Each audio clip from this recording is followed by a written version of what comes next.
I say I talked to Dan Poisson today. I didn't talk to anyone else. Okay.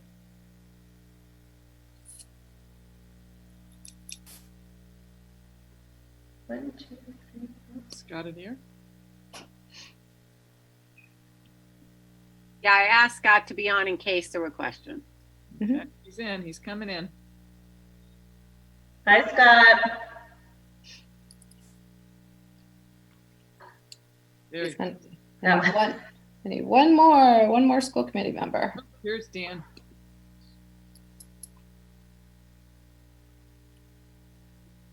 All right, Dan's on. I have a quorum. I can start. All right. Welcome, everyone. Oh, Just sorry. to clarify, we've always said 4 is a quorum. Oh, that's true. That's true. All right. So you didn't freak out. I wanted to be okay. No, that's okay. Yeah, that's okay. All right. Welcome, everyone, to the April 29th, 2020 Auburn School Committee Special Workshop for the purpose of budget discussions tonight, as well as a COVID-19 update. In compliance with COVID-19 Public Health Emergency Acts, this meeting is being held through Zoom. It's being recorded. It can be found on the auburnmaine.gov, Great Falls TV, as well as streaming on the Auburn YouTube channel and Spectrum Channel 1301. So with all that, we have enough to start our meeting this evening. Hi, everyone. All right, so hi, everyone. I'm going to start with the COVID-19 update. Just to run through some things. As you saw, we had a lot of communications go out late yesterday after the governor did her press conference, I should say, going over the stages that we hope to get through in the next few months, which allowed us to move forward with the decision around the June 5th student day. Karen and I have been in discussion around the teacher's last day. I met with the AEA with Michelle and Adam on Monday to review what the expectations would, and we have come up with an agreement that is an MOU that Karen will be signing, that the teachers' contract, their staff day with EdTechs is June 12th. In the contract, specifically, it says teachers work the student day calendar plus 7 workshop days, and then they have an 8th workshop day outside the school calendar. So when we made the adjustment to the student day being June 5th and waiving snow days, they felt that there needed to be a compromise there in following contract language. So, we had a really good discussion on the needs that are going to be needed for teachers and staff to prepare for summer and for the opening of the new school year. So there's a lot to still be done. So I really appreciate us working collaboratively together to reach this agreement that their 2 workshop days would be Thursday and Friday, but they are also working June 8th, 9th, and 10th. In order to meet what they know is needed for our students. So I received late today the draft from Maureen Edgerton, who I believe is vice president. And so Karen and I can talk about that tomorrow, and we will sign. It pretty much just says this is unprecedented times, so this is what they're agreeing to, but it doesn't set that this will be, usual. So I'm glad we reached an agreement. So speaking about June 8th through the 12th, that is a lot of what we're talking about, and something that came up a lot with administrators in their check-in on Monday and from parents and students and getting feedback is our need to really start to streamline the platforms we're using. So we discussed that administrator and then an AEA meeting, and then we'll be having further discussion with staff. So what I'm talking about is really saying we're going to use Google Classroom for grades 3 through 12 as a common platform that all parents will know how to use, students will know how to use, and teachers will know how to use, so that there's an expectation that Google Classroom will be the platform most common in grades in grades 3 through 12. And so we need to, work on which teachers are, proficient in it, which teachers need support in it. Not to say that they can't use other platforms, but what we're hearing from parents and students is one teacher uses Instagram, Zoom, and this, another teacher uses Google Classroom, and it's a lot. And if we're going to be doing more of this, we need to get more streamlined. And then we talked about Seesaw for pre-K through second grade. So we're talking to our primary teachers. Shelley has some grade level meetings coming up next week because we know one school also uses Dojo Classroom, although Bree Crocker, who's in the AEA officer, she uses that at Sherwood Heights. She said Seesaw is very common, so she didn't see a big shift needed in order for them to get online. The other app that we talked a lot about is Remind. Teachers are using that in all of our grades, and perhaps Remind will be the common app for pushing out communications. So these are the things we're talking about that we need. That June 8th to the 12th time is really giving some PD sessions. Also, of course, we're doing it ongoing as well. However, those are things we're recognizing that we're hearing from families and students and from teachers that we need a common streamline of what we're doing. The other thing we're working on is, I had told you last time, hotspots. We have ordered those, and those should be arriving, we're hoping, by next week. So that we can get those hotspots to families that we've identified that have a need. We are also waiting for our Power School upgrade that will allow us to do online registrations. It also gives us features around what we can do with permission slips and things like that we can push out through Power School. So Peter Robinson is going to be on a call with a couple of administrators just to get a feel of what that looks like and when we can expect it. We're putting a lot of pressure on them to get us up to speed as quick as possible. We also, as I said, are working on what are we doing with summer plans, summer school.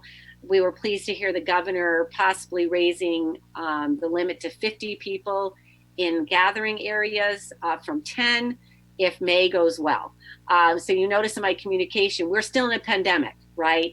And we're still going to be seeing May look a lot like April as we all try to really continue to follow practices that keep that curve coming down and flattening.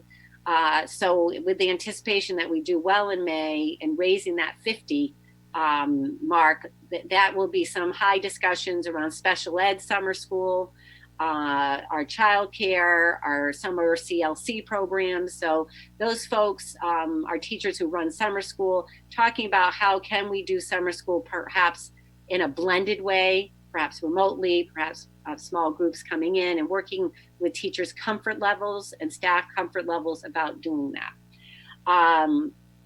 The other thing is all districts, and if you watched the governor yesterday, there is a task force, which Shelley is on that call this afternoon. Right now, she's on, I see her name has popped up, so she's with us. But my guess is she may be doing both because she, as the president of the main curriculum leaders, has been very involved in a lot of discussions at the state level, planning for the opening of school. So we have to have plan A, plan B, plan C. I was reading an article on USA Today about how schools are planning, students sitting 6 feet apart, watching. Are they going to be coming in waves? Are you starting like Denmark with, primary students? Are you going to start with high school? I mean, there's a lot to think about. As you can imagine, it's a bit overwhelming.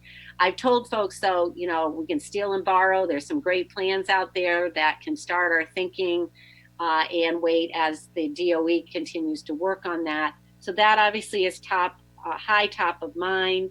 And then graduation, Scott and I and his team was talking about graduation again as we work on what's the best ideas. That's why he's on the line.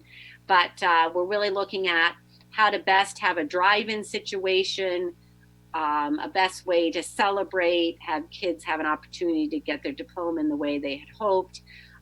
So we're looking at all kinds of venues that might allow for a drive-in situation. We're trying to think outside the box, talk to the city about some maybe city sites. So a lot of planning going into that. As we know more, we'll let you know. We have a big top 10 when we announce the top 10 in the valedictorian going on. As we finish those details, we absolutely will send you an email to let you know what we're doing and how you can be an observer in what our plans are. But I think we won't announce what we're doing tonight. You'll get more information because families haven't been notified. So that's work. We have Sue Doris staying really on top of the CARES grants. She gives us a weekly update. We really have, the money is not available yet. The state has applied.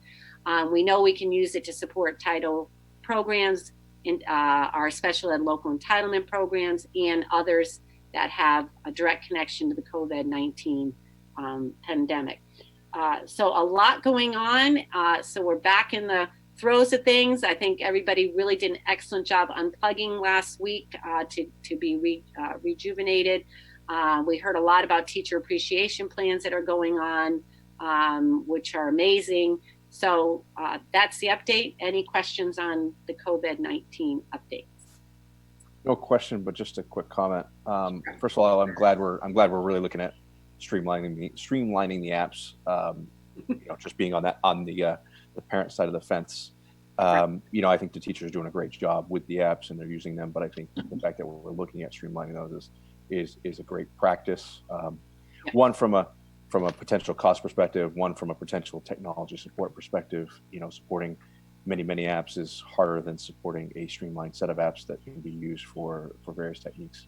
I've had experience with both Remind and Seesaw with both teachers, and again, certainly been really good. Certainly had plenty of info and have helped at least my girls from a second grade perspective kind of stay on top of things, keep my wife organized as well. And then the second thought is I'm really glad there's a couple high school kids that live in the neighborhood who have been really kind of upset that that they may not be able to graduate. So I'm really excited the fact that we are finding a way to make that happen. And I'm glad that we're going to those lengths to make sure those kids get to graduate in some shape or form. I mean, obviously it has to be a little different. I understand that, but I'm glad that we're going to find a way to make that happen. Katie, have you had any conversation about so there's graduation and top 10, summer school, all those things, but just even thinking about some of the spring rites of passage, any conversation about prom, and is that on anyone's radar? Well, Scott can speak to that, but the things that were really, he can talk about prom and those type of things. I'm not sure we can do prom when we're only at 10. Yeah. Until at least May 31st. But I know the elementary and middle school talking about how are they going to do a step up day. We're hoping that June 8th week, if we're up to 50, we may be able to bring in some groups of students and teachers. And that's what my hope is that week is going to be a week that we might be able to do some of those rites of passages in a creative way. But Scott, do you want to talk about some of those other things that Yeah, we spend all of our time thinking about every one of those things, from prom to yearbook to top 10 to awards to the scholarships. Graduation is the top tier, and we are really trying to set some timelines. There was actually an important one that got crossed late this afternoon, seeing that the Balloon Festival kind of pulled its plug in for the mid-August time, and so I'm not saying anything that wasn't already out on Facebook. So that was an important component for us to try to gauge on where we would be. So yes, we are planning and thinking about every one of those pieces, and the truth is we're not going to be able to pull them all off. We're trying to prioritize and really follow the community safety standards. And we don't want to reach a place where we get to August 1st and say, well, the the governor's guidelines, we're not going to be able to do that, and then to try to stuff everything in without giving really good due notice to families and kids about some of these events. So we're trying to be very mindful of planning, and they're clearly going to need to be modified in some manner, and try to highlight some of those important pieces. Like we're even talking right now about the program that we would typically have for students, well, for anybody at graduation, how we're going to have to beef that up and add some other pieces into that, because the truth is that is an important piece that the kids take away from graduation, or the families do. And so we're going to add some pieces into that we wouldn't have normally done, because we'd be having the formal ceremony. So we are talking about every one of those pieces and really trying to prioritize. And as Katie said, our first one is you should be hearing, we'll be kind of starting the process in the next 24 hours of notifying the families for the top 10. And we're pretty excited. We have a really good event that we're planning for next week. And at that same point in time, once we've crossed that, I spoke with the guidance department head today to make sure that the class rank is given out immediately following that. We have letters that are doing right now. They are currently working on sending those letters since the graduation policy was approved. We came back from break. We're sending out so that the seniors know exactly which classes that they need to finish for this semester. So rather than it just be an email or a phone call, like they have something concrete in their hands, then they're going to jump into making sure that they have the class rank ready to go for all the kids. So I would expect that late tomorrow afternoon, and I would invite you folks to be able to be observing participants for the top 10. That would be really awesome. So you'll hear something in the next 24 hours on that. And as Katie said, we have lots and lots of thoughts and plans for graduation, but we don't want to cross a certain line and then say we've passed up too much time and now we can't come back and have meaningful planning for that. I'm going to be meeting again tomorrow morning with the area principals to really start talking, comparing notes about what are you doing with our area. Some are taking one approach, some are taking a hybrid of a little bit of this and a little bit of that. My counterpart at Lewiston High School, we're trying to bring both admin teams together through a Zoom meeting to try to, because we typically run pretty parallel with graduation and prom and many of those other events. So we're going to try to coordinate sometime on Friday to bring both admin groups together to make sure that we're trying to be as parallel, share ideas, share resources, do what we can, and not have two events happening at the exact same time. So we're working on that. But yes, this is what we think of all the time. Also on Friday, we're going to be meeting with the senior executive board and the advisors. They've been meeting and sending us ideas, and they run the gamut, and they're all really good. And we need to pick a path and stick with it. But we're going to meet with them again on Friday and start talking about what are their priorities and what are their must-haves, and what are they willing to be sure is part of graduation, and what can they let go, and how does that look for them, and then start setting some times with them. And also the same with some of the other senior events and milestones. And we also know that some of those events and milestones are just as important to our juniors and other members of, there's another big component we're trying to fish out, like our awards assembly that we have at the end of the school year is just as important. That's when many of our juniors are getting their junior book awards. And those are real important presentations. Another real important element to graduation is class night, when we give out many scholarships, and to try to make sure that we honor all of that. And the people giving the scholarships, it's just as important to them to have that moment with the students. So we don't want to dismiss any of those things. And so we're trying to do things as much as we possibly can without being at that virtual place. I just want to confirm with the kids one more time, because they have said that's like their last wish for that. But if that is the only way, then that is the only way. But I'm working with all of the thinkings to how can we make this happen? And really, like I said, hit priorities, and we really got to have some timelines, because I don't want us to be at August and say, whoops, we've just lost so much time and now we can't turn back.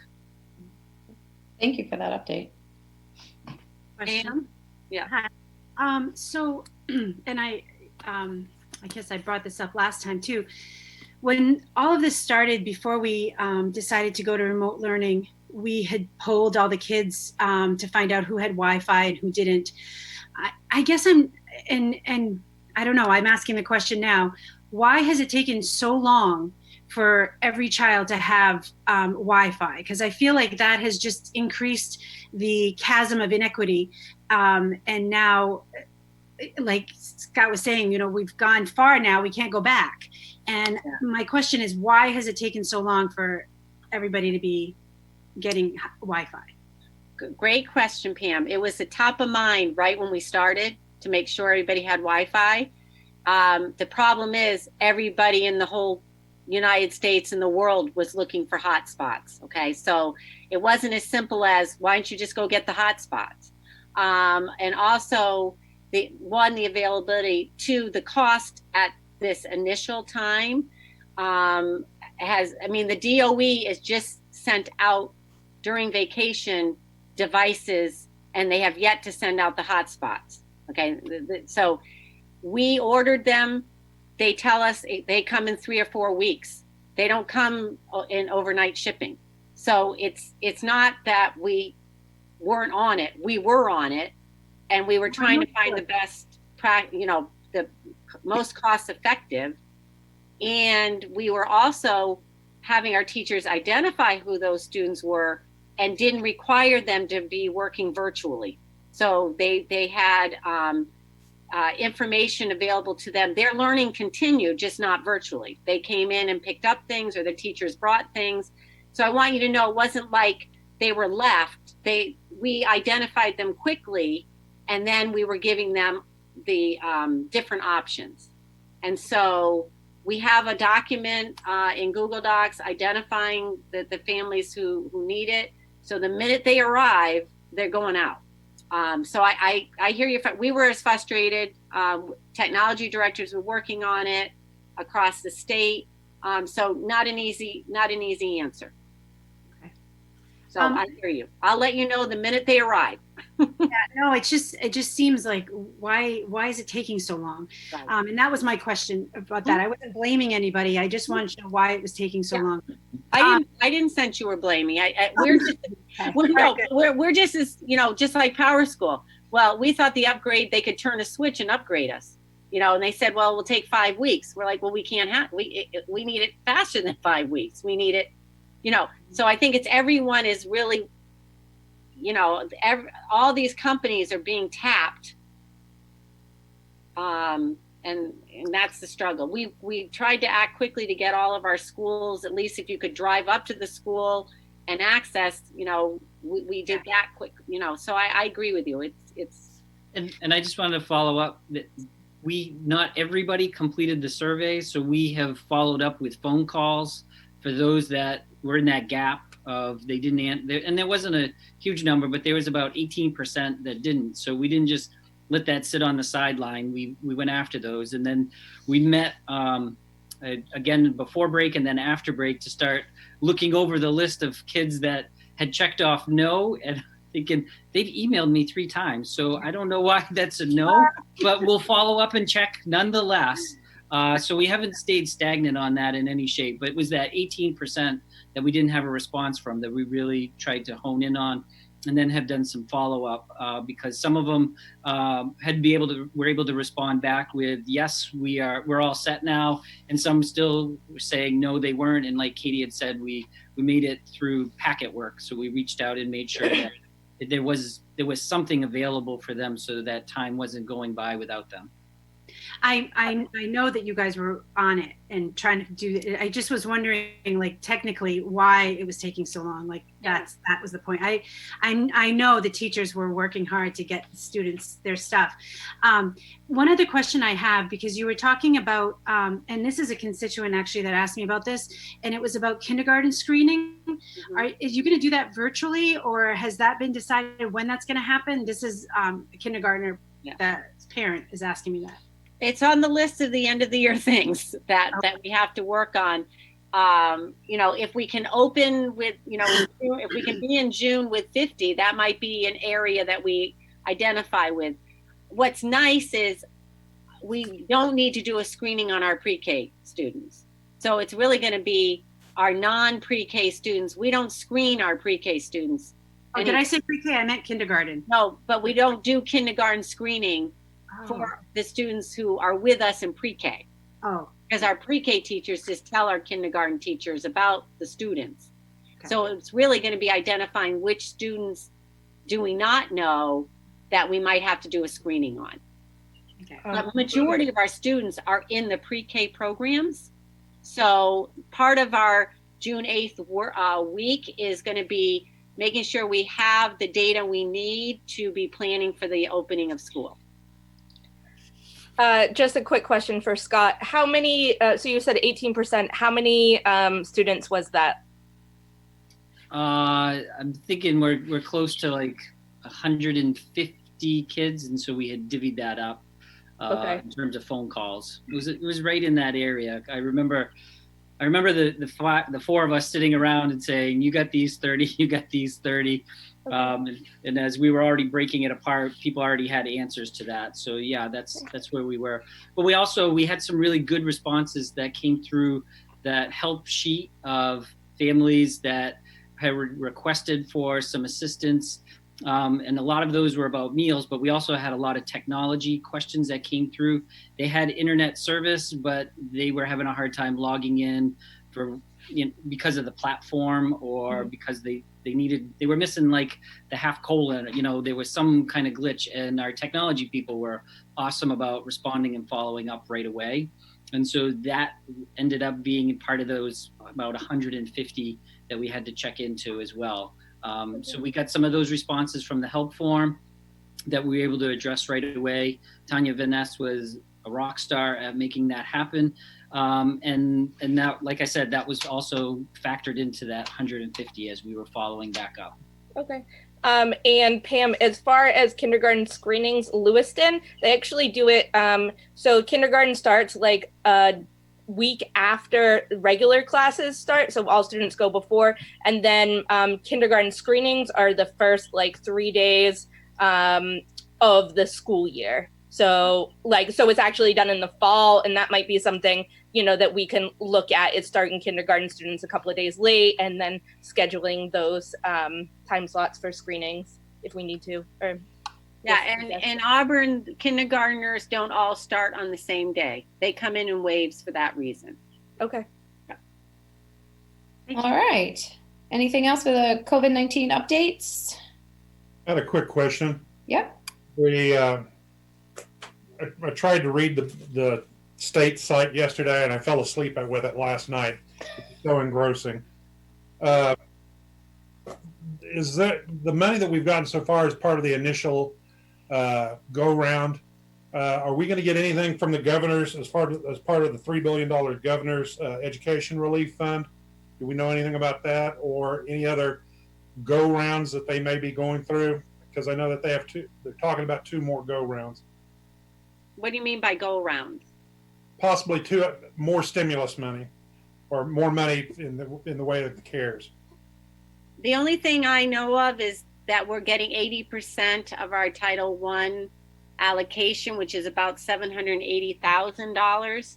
And that's all I know of at this point. We haven't been notified that there will be other monies available. I know that as I was reading the USA Today thing, there's superintendents from huge districts, 10,000 people. They're pushing hard for more federal dollars, but we haven't heard anything like that at this point. I mean, a lot of it's going to depend on whether we can open or not, because if we can't, it's going to be buying thermometers. You can imagine what I'm getting in emails, but buying those big screeners where people would walk by and you would identify who has a fever and you'd pull them. I don't know where this is going, but as far as I know right now, that's what we are expecting. And we haven't received any dollars at this point. It's going to be a reimbursement. So once they open it's called GEM, but once they open that, we will start reimbursing. It reimburses you for what your month what your monthly costs have been related to the items that you can put it towards. And that's under, basically, we have a use of all our Title I through IV grants. I mean, Yes. things within those. So it would include, you know, planning, coordinating school closures, purchasing educational and tech stuff for online learning, and just other state and federal, state and federal elementary and secondary education stuff. So that's pretty much a broad spectrum. Correct. Right. So you'll see when we go through the budget what items have already been identified for care funds. And then, you know, Adam and I have talked, you don't want to have allocated everything now, you Right. know, because you're going to need, we don't know what's going to happen, right? So we don't know what the needs are going to be in September, October. If the state goes into a curtailment, you don't know if you're going to need funds. So we don't want to say, how are we going to spend the $780,000 and spend it all by August 1st and go, whoops, we didn't think that through. So we're looking at what are our immediate needs, and then we're going to have to keep talking and planning as we make the strategic plan for opening the school year. Okay. All right. Any other questions? All right. That was our COVID-19 update. Thank you for that. Moving on, let's move on to budget discussions.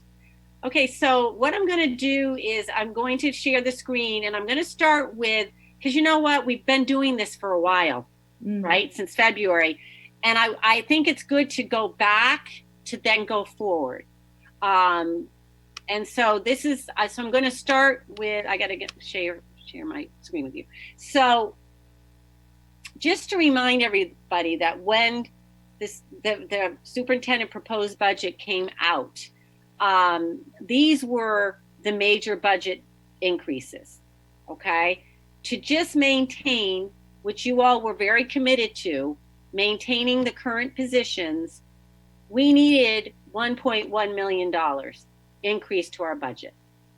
That was in order to maintain all staffing, and we did, and Adam made an adjustment to this to reflect our health insurance increase at 1.85%. We need $1.1 million increase. We put new positions in at $450,000. We also, every year, get questioned, why do we need to move funds out of other cost centers to cover special ed overage? Well, the reason is because we don't budget at 100% attendance. So when we budget students that are out of district in their placements, we do not budget that all students will attend all programs every single day, because they bill us for every day the students are in session. So this year, when we brought the budget forward, we brought it at 90% because on average, when Ryan Fairchild did our projections and looking at what our past has been, we decided to say we need to be at 90% in order not to be in the red as drastically as we have been years past. In order to be at 90%, so we were moving from 82% to 90%, it would cost $773,000 increase to the budget for just tuition, and $124,000 for what we need for seed money, which is our portion of the Medicaid funds for reimbursement. So I want you to hear that, because our budget is now only up close to $500,000, right? So that doesn't even cover existing position benefit increases. It certainly doesn't allow for any new position additions, and it certainly is not closing the gap with special ed costs. So expect that you will be in the red next year with special ed and have to cover that. So that's just to remind you about what we did. What we also did before bringing you the proposed budget was we did reduce other areas, and there was a savings about $110,000 in other areas. So that's what,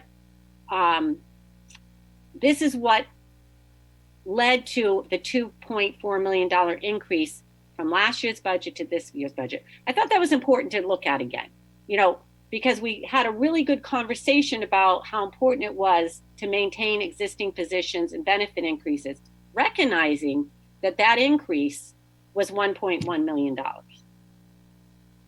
Okay. So now I'm going to go through, any questions on that? It's pretty big. So then I'm going to show you, I'll go through the summary of reductions so that we have proposed. And I really heard loud and clear from all of you, please do all you can not to reduce positions. And so that has its pros and cons. If you don't do positions, you're doing non-positions, which are reducing accounts that would allow some flexibility if there was an emergency of some sort. Where positions, you reduce a position and then you don't maintain it, and that has its pros and cons because positions are important in educating our students. So I sent this out to you in your packet to show you, just because we lose track, right?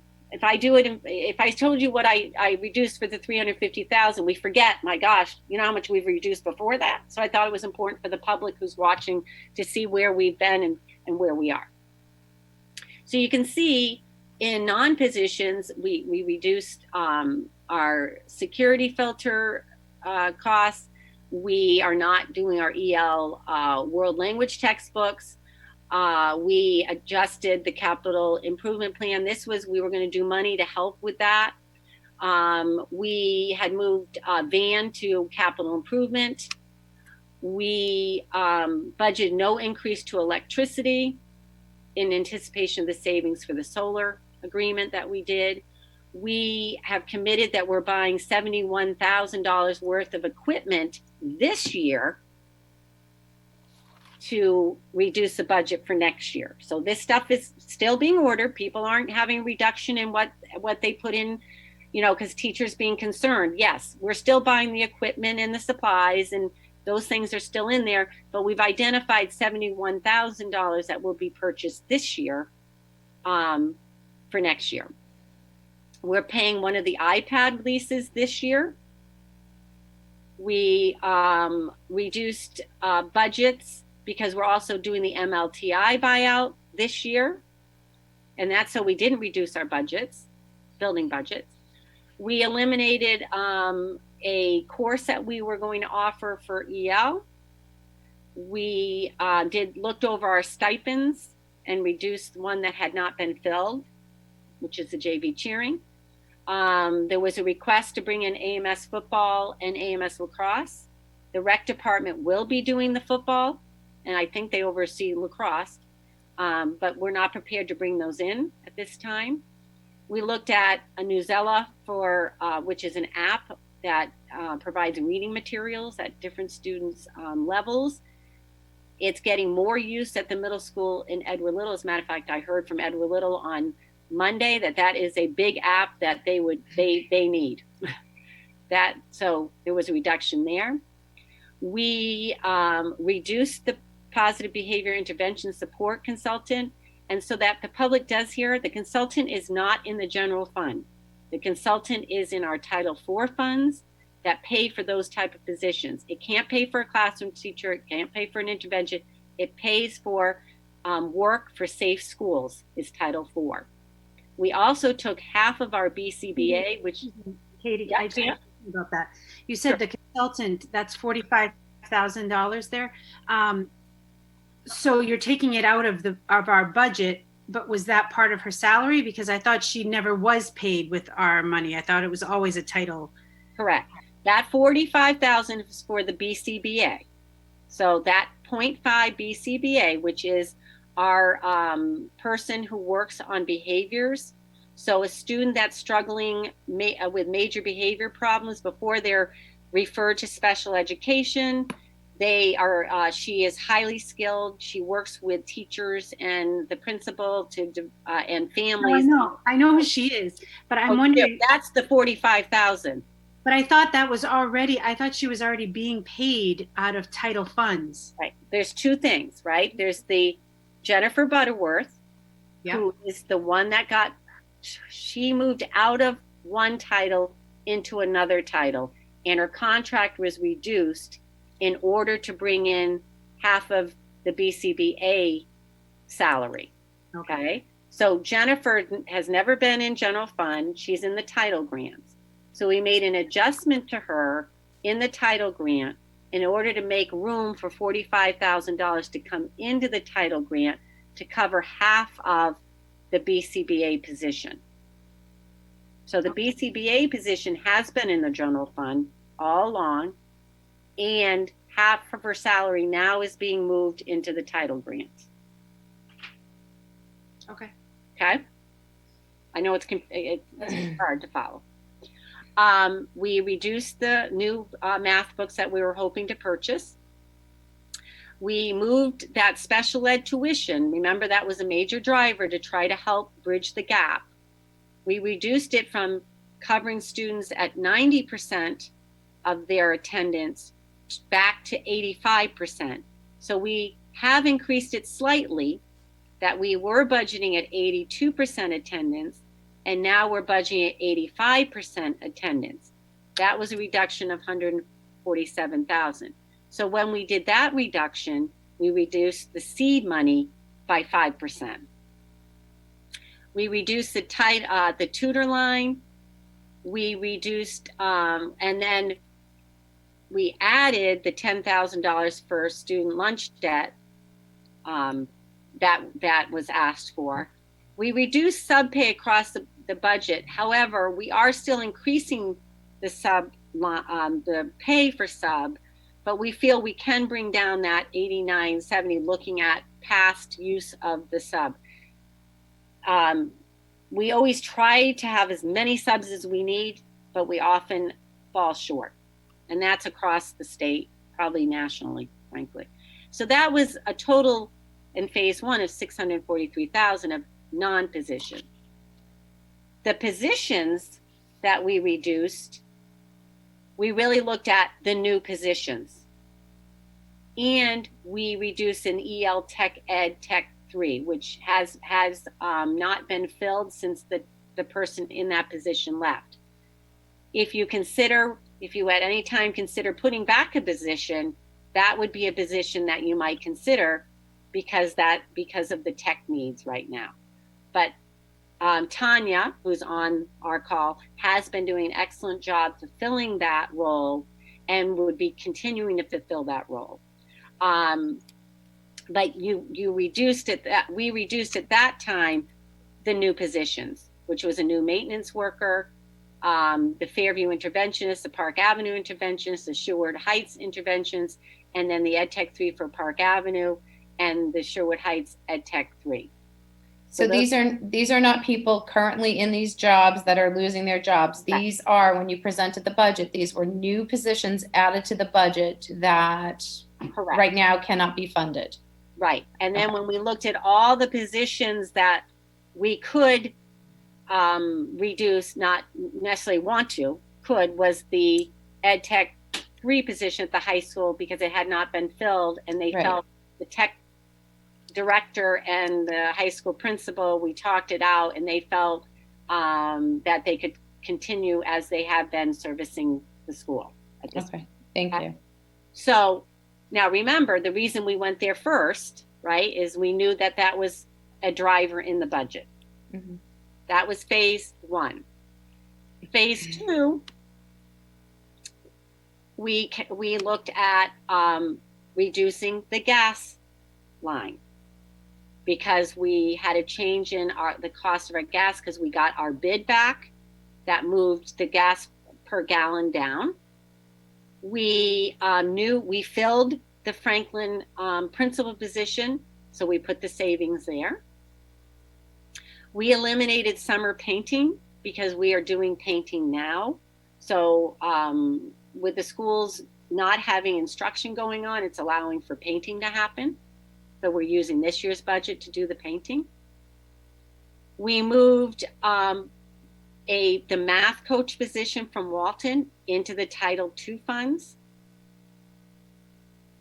And we moved one of the buses into the capital improvement funds. On the other side, we looked at another new position that had not been reduced in phase 1, and that was the secretary at Sherwood Heights. We reduced a central office position, which is the data specialist. It's the newest position in our office. We reduced a special ed teaching position at Park Avenue due to the caseload numbers. So what we had talked about when we reduced Park Avenue's position in phase 1, the interventionist, that new position, we were hopeful that she could use that special ed position as a possible intervention. But when we had to reduce again, we reduced that special ed position. That person will have a position in the district. We don't know at this time what that position would be. The data specialist would be reduced. That is a person in the position, and they have been notified that they would not have a position unless a position opens that they would like to be considered for. We moved one of our tech instructional coaches to the CARES grant, and so they are listed under the CARES dollars. So thinking of that person's position, for next year, if we want to continue funding that position, that would need to, the CARES grant will probably not be there. So that's something to be thinking about for next year. Correct. Is that will need to be funded somewhere. Okay. Yes. Or it's a position you consider putting back in if we have, say, as we talk out through. Yeah. The next phase, which was to reduce another $350,000 to get us at zero increase to taxes. We certainly don't feel we can have the $10,000 to help write off bad debt. However, you can certainly talk next spring about, do you have dollars to put towards that debt? That's something you could discuss later. We cut PD by 50%. That's something you all requested looking at, is reducing the professional development dollars by 50%. We have not specifically identified which PD items would be reduced. We looked at all the PD accounts, that's travel, conferences that teachers requested, and we reduced that by 50%. We looked at reducing to 2 fewer retirement payouts in the next year. We talked to adult ed about supplies. We are going to buy paper, part of the paper now. We reduced CASAS testing at Franklin because they're going to find a different way to handle that. The administrator union contacted me and said that administrators would not travel to their national conference next year. So we reduced that line. Then the ones in blue, we moved to CARES grant. One is the summer school funds, the digital intervention, just like Brian Carrier said, what can you use your CARE dollars for? These are the items that we can. And OLT summer work. So this will allow teachers opportunities. We pay teachers to do summer work. That's their summer dollars. And we will need teachers for summer work as we put our strategic plan together for the opening. Those were moved to the CARES grant. And OLT had general bid dollars, and we reduced that by 900. So those were none. When you look at what we looked at positions, we moved the instructional coach. We have not identified this position. No one's been notified. We put an instructional coach there to move to CARES. We will be if this goes, if this is what you decide, yes, we will look at which position makes the most sense to put into the CARES, knowing that we may not have funding for that position the following year. So we need to be strategic in which position goes into the CARES grant. And then looking at administrators, because I heard from you, I got a sense from you that it was important to look at administrative positions.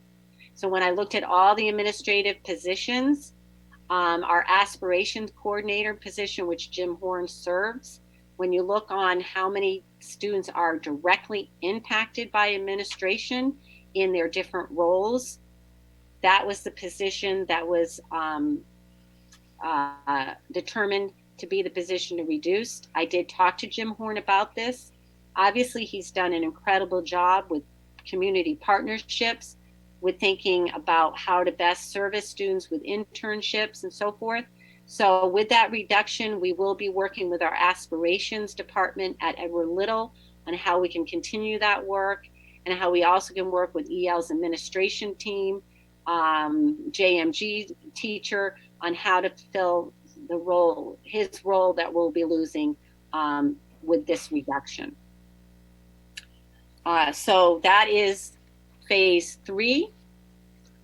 So you can see right now you've reduced the proposed budget by $2 million and $2,028,000. I have a question. Can you? Sure. So you're talking about positions and stuff now. I know, I recall from probably the first meeting that we are losing the French program at the middle school. So that would mean that we no longer have a French teacher. So is that? That is not a loss. The middle school administration and talking through what are the needs of the middle school without adding to the budget. So they did not put an additional, I did not put an additional position in. They are taking that French position and turning it into an intervention position.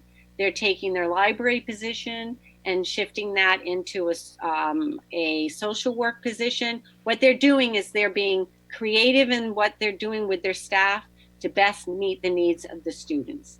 So there's nothing in the budget around that. That's a decision that they made regarding how they were going to use their staff.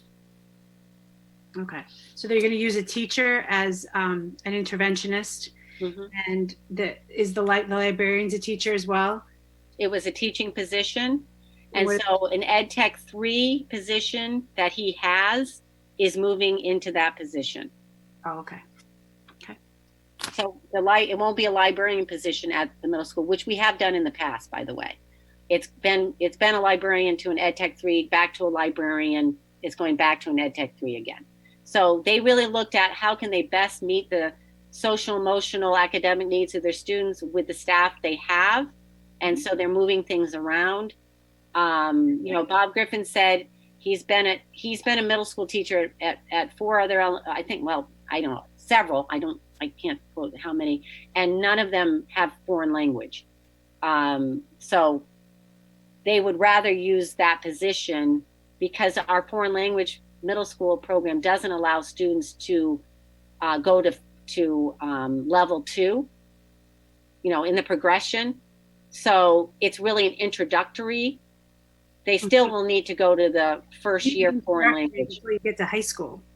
You need the introductory before you get to high school. That's what the middle school was for. Right, but what I'm saying is most middle schools don't have it. They can't afford it, to be honest.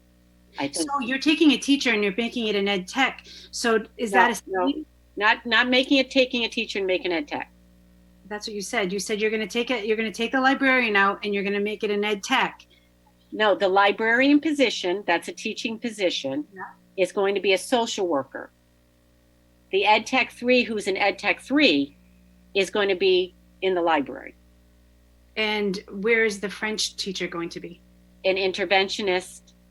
The person who is our French teacher, they feel would do an excellent job helping to support students in their needs. Okay.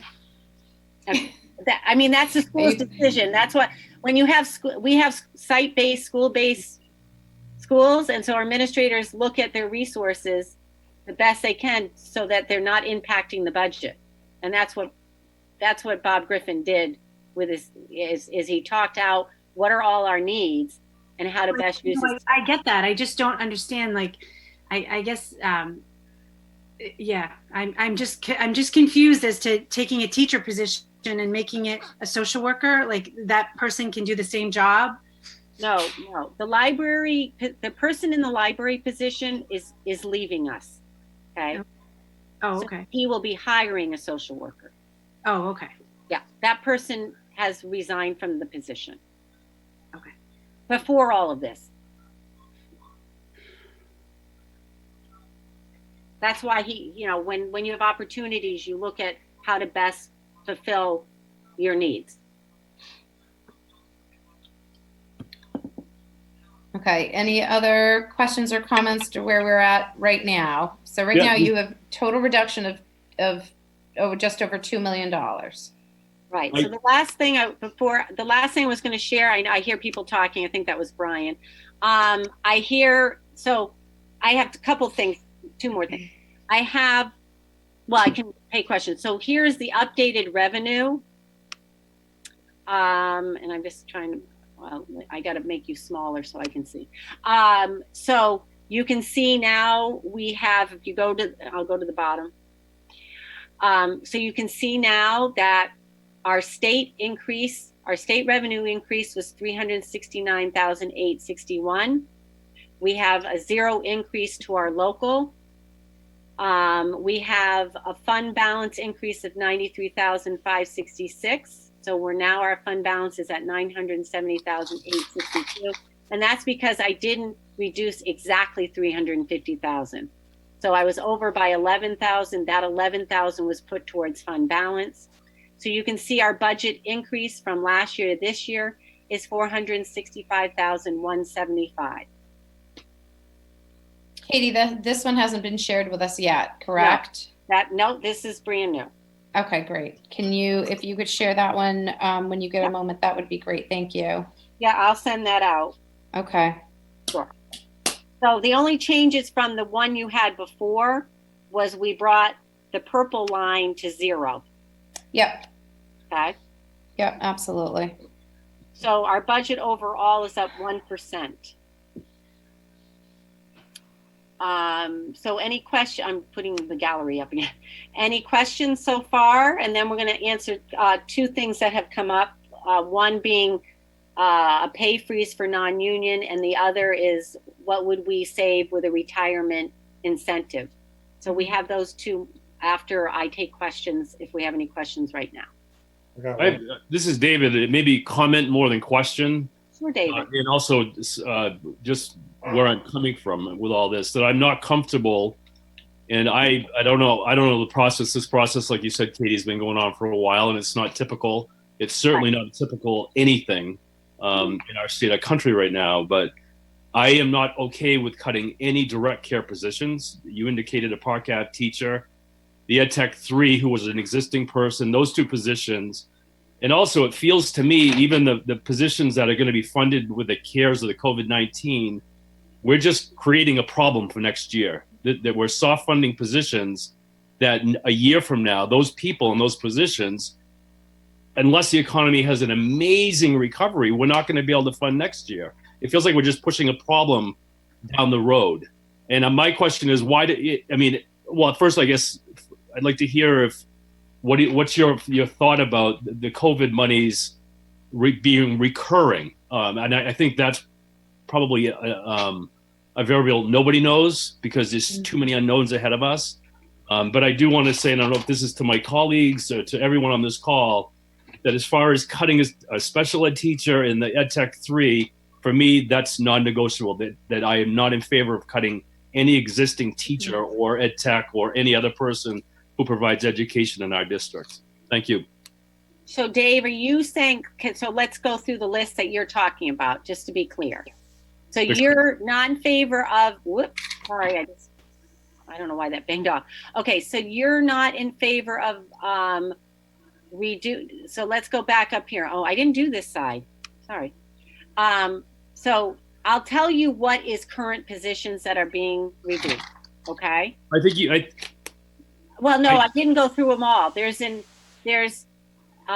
Tech 2 at AMS. Now, no one's in that position, I don't believe. There might be one person in that position. There is a person in that, but Yeah. they could shift to another open ed. But they wouldn't lose their job. They're going to another opening. All right. So I guess you would have to say, are you talking about the EL Technology Ed Tech 3? Yes. There's no one in that position, but you would like to keep the position. Oh, I thought that person that was proposed and it was eliminated, and we asked, and you said she had been informed, and I thought we no. said no, we wanted to keep it. So that was my maybe a misunderstanding on my part. No, people in positions, I believe, is the AMS, but they're not going to lose their job. They'll have a job. Okay. Then the ones that are losing, if you want to say losing their position, Right. okay, is let's go down. It would be starting in phase 2. The data specialist, Right. the special ed teacher isn't losing her job. Okay, she's not losing her job. We chose this position because of the low number of caseload, the number of students in the caseloads. Okay, Where is that position going to be moved to then? it's not going to be moved. The person will go into a position. What position though? When we will riff. I see what you're saying. There are. It's hard. It's complicated. Yes, there's a teacher at another school that could lose her position if we don't have one. So let's play that one out. Okay, so let's say this one is 1. I'll just keep going. All right, so I'm going to write it down. So there's $65,935 for that position. There's a person in the instructional coach position, and as Karen said, the CARES money. And Dave, I think there'll be more money next year only because I think there's going to be heavy push that this was not enough, especially if curtailments are going to start happening. I'm anticipating there'll be more, but you're right. You're rolling a dice with that one. There is a person in that position. Now, you might not feel that's as a high need because it's not direct to students.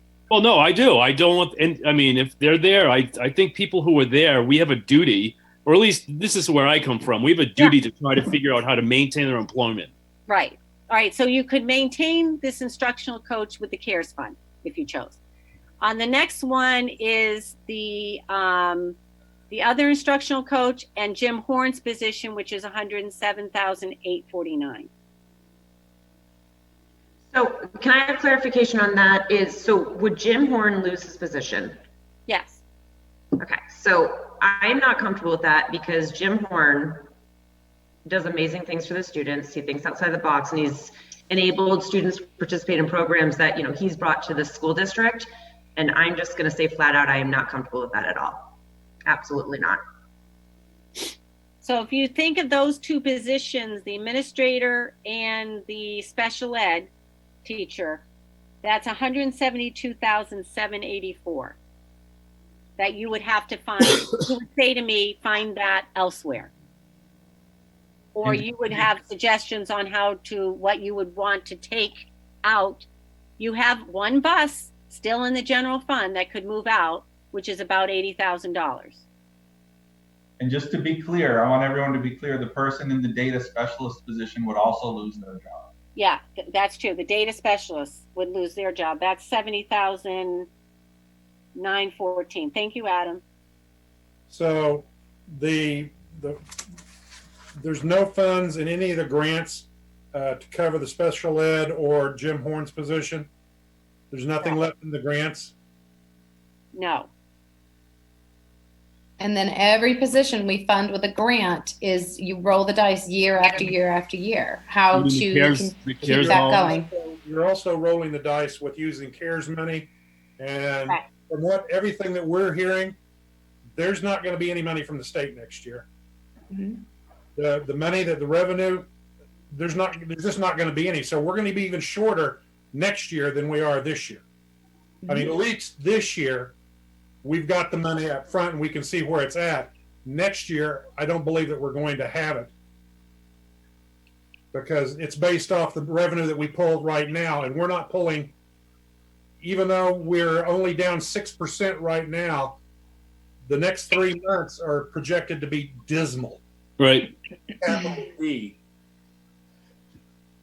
So you can see with the CARES money I put up there, we've already really allocated of our 780,000, 679,949.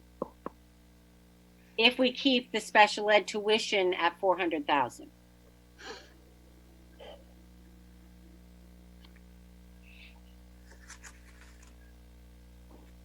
I just want to say, I'm sitting very uneasy watching these cuts, and I understand we're in a crisis right now, a pandemic, and I understand, we don't know the effects of everything that's going to have on our economy. But I just, I read the comments from the teachers real quickly. I skimmed through them because, we just got them, and this is very concerning to me. And just because all the teachers are saying, they need more support, or please don't cut this, please don't cut that. And we're just cutting so much. And I get why, but I just don't think it's right. And I just don't know what the fall is going to look like, and kids are going to be behind. And it's just, I just don't feel comfortable with this. I don't know what to say. I think if we roll in with anything else, I think City Council was pretty clear. Brian Carrier, correct me if I'm wrong, that how we allocate the money is really up to us, but that at the end of the day, it really comes down to the first slide that Katie showed. Really, we're coming in with a 1% increase overall, and with zero impact to the taxpayers. So. Right, but we're failing our kids and our teachers. We Absolutely. are. I could not agree more. And I thought there was a perfect comment by one of the teachers in that survey, which said, "You cannot have a good school district on a dollar store budget." And I thought that was a perfect comment. We're looking to bring in new talent. We're looking to bring in young people to the city of Auburn, and we're not doing the school district any. We're doing it a complete disservice. All we're doing is preventing people from wanting to go and move to Auburn. We're going to lose teachers. We're going to lose administrators. We're going to lose those people because and I understand, where city council is coming from. I understand we're in a pandemic. I understand. But at some point, we've got to listen to the teachers as well. And I mean, I understand we've got to make some tough decisions, and I'm all about making some tough decisions. But at some point, we've got to.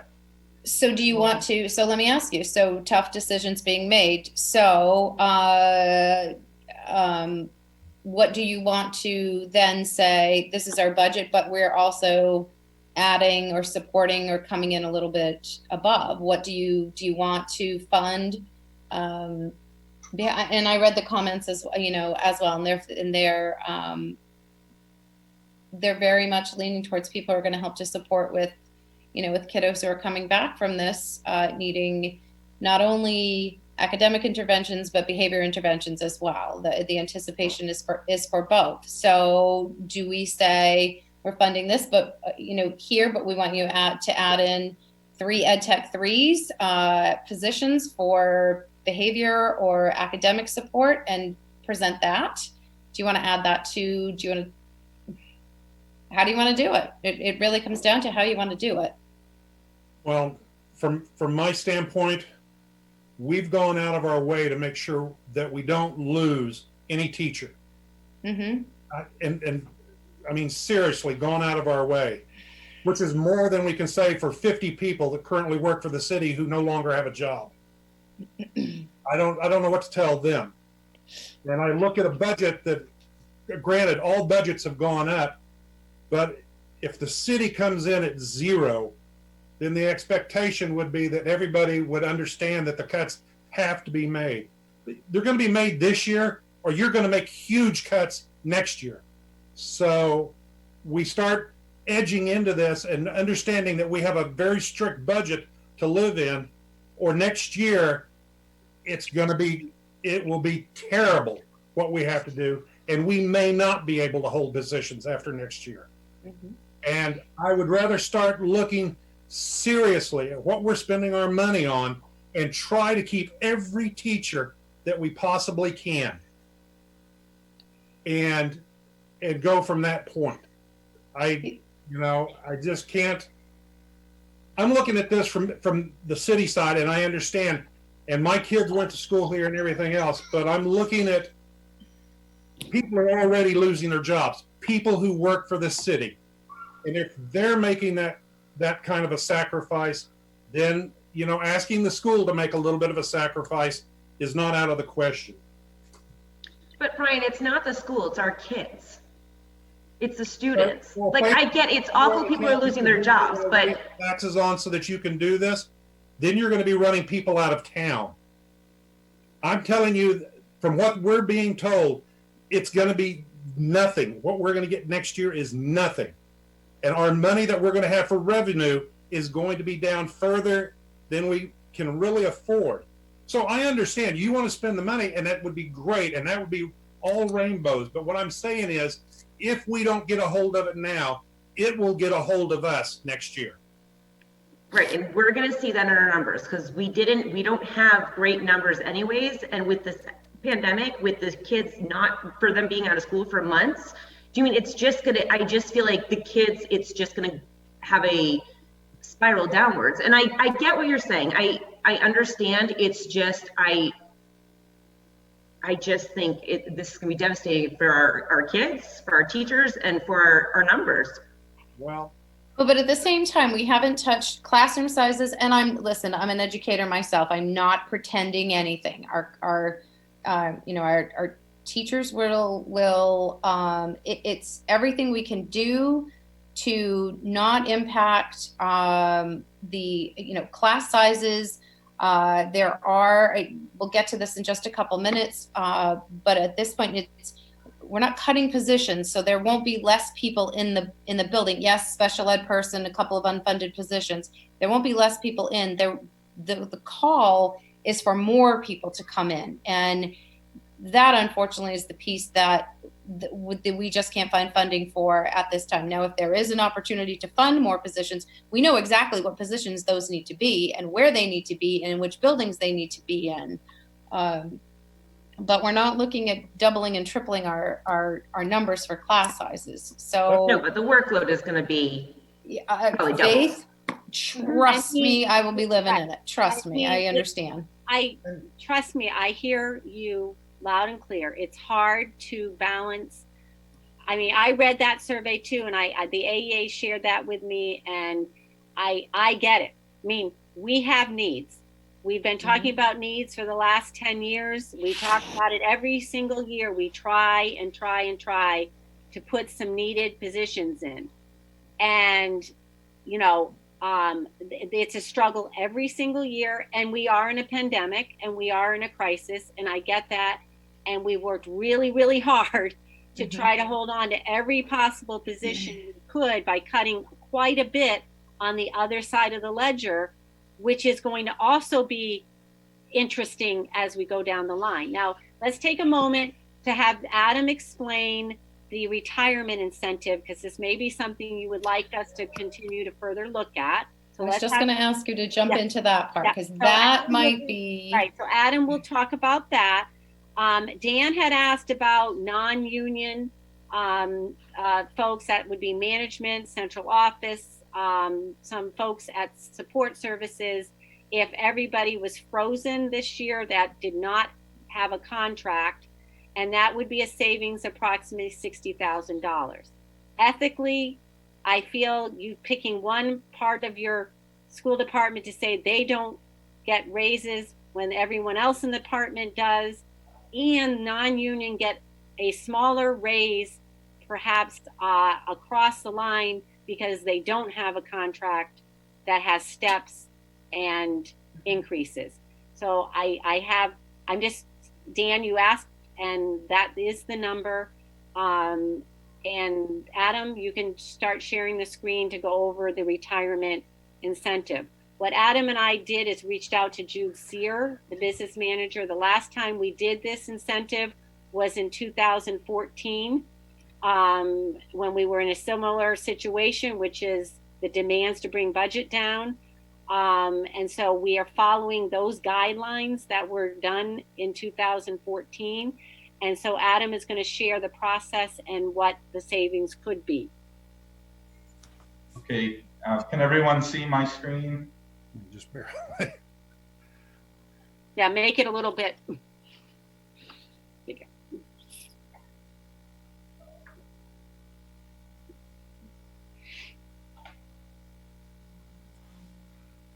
Hold on 1 second.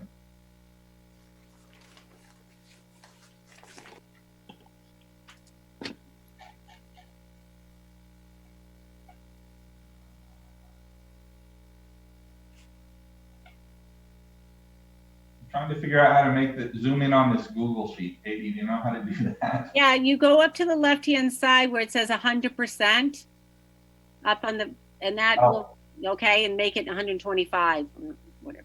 Is that better? Oh, Well, you no, don't you can't see see, it you're not yet. sure. Is that better? Yes. So what we did is we followed the formula that was used last time a retirement incentive was done for teachers and put some numbers together.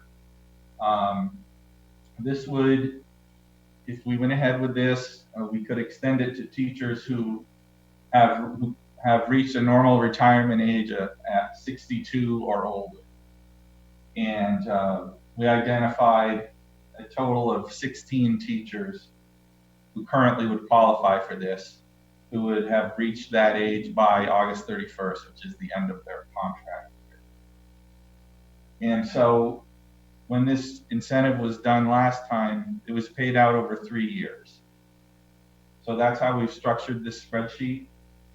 Now, these numbers that you're seeing, this would be if every single eligible teacher took this option and retired.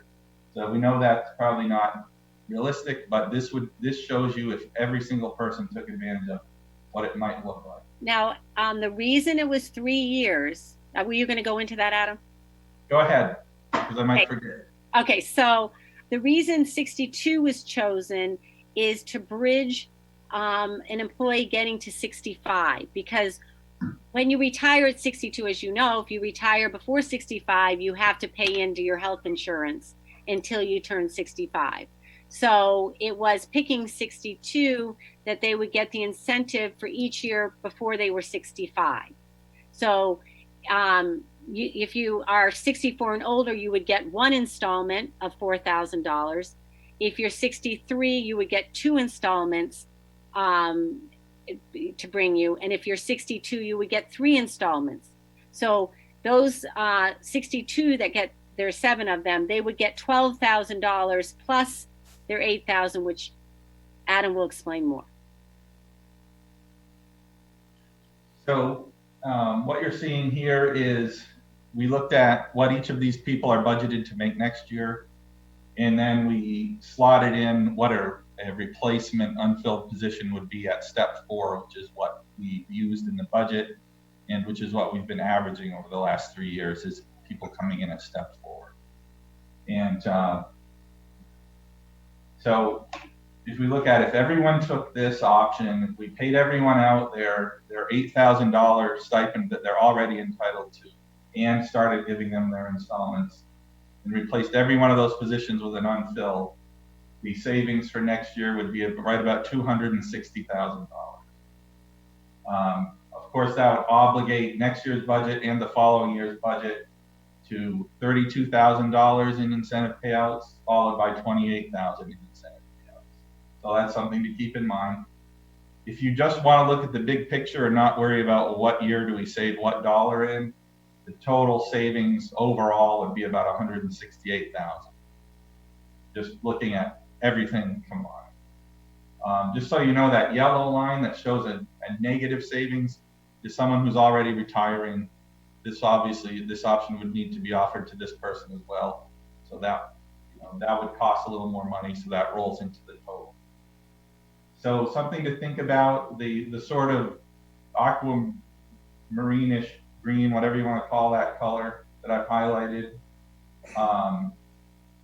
If we paid out all of the stipends that people are entitled to for their contract, that's $134,053. And then the first installment of the $4,000 would be $64,000. So we'd be adding $190,000 to FY20 expense that we're not currently counting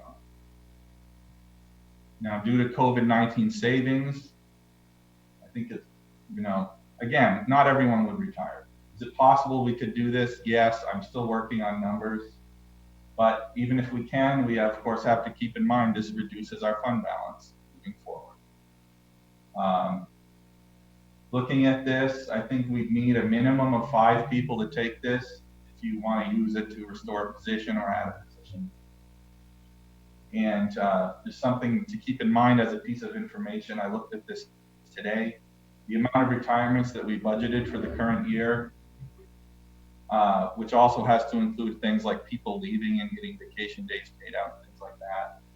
We've exceeded that budget by $5,000. So this is a big picture. So let me go to the next tab and show you what it would look like if 5 people actually took advantage of this, and then if you have questions.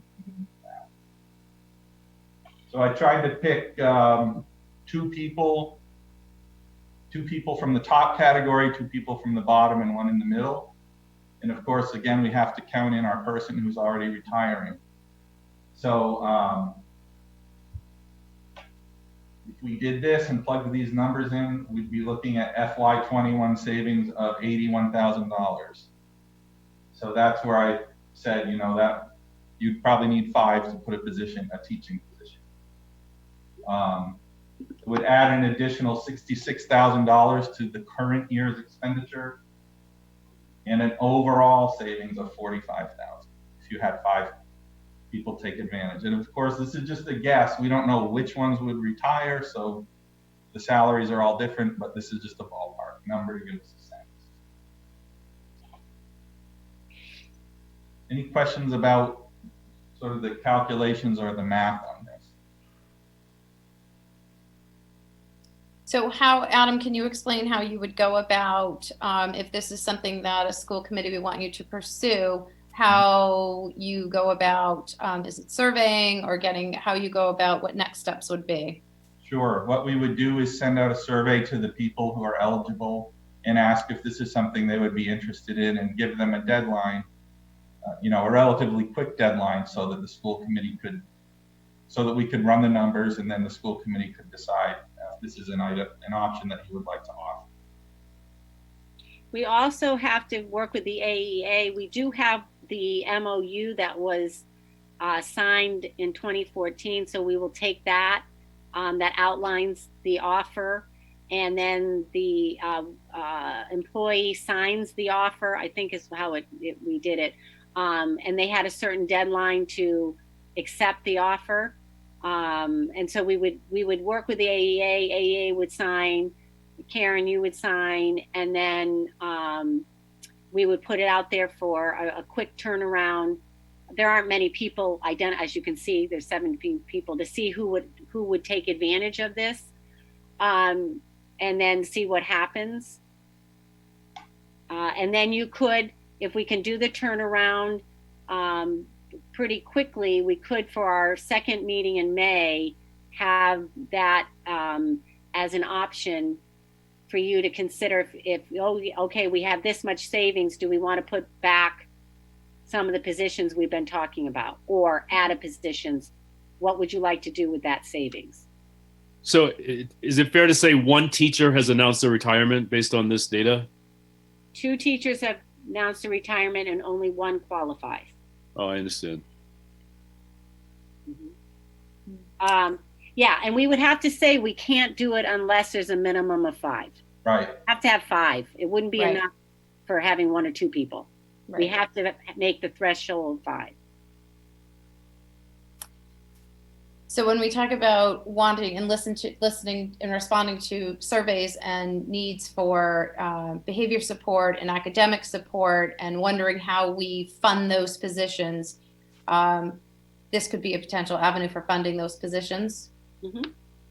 Does anyone have any questions, comments? Well, I guess my comment is it's May 1st.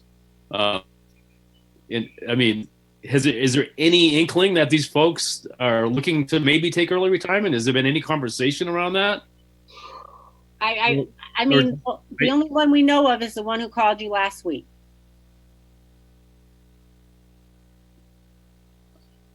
I can't remember who called, so I don't know. I just Yeah. this is good data. Thank you, Adam, very much for doing it. And I continue to land at what this budget, that whatever budget we come up with is going to be the best choice of a bunch of bad ones. I'm looking at, around. That's a good way of putting it. Well, it is. I mean, that's the choices. If we call the school committee a typical Maine family right now, typical Maine families, one person is unemployed. They've lost their job, right? They're not planning vacations. They're not going out to eat. They're tightening everything up. We're trying to. My goal is to maintain the this school budget with all the existing teachers where they are without disrupting them. I think we can do it, and it's going to hurt. There's no doubt it's going to hurt. We can't possibly not hurt people doing this. It's not our intention. It's not the goal. And to Brian Carrier's point, I fear what the next quarter is going to look like from the state level. There's no tax revenue. Homes are, this is a really, really bad situation.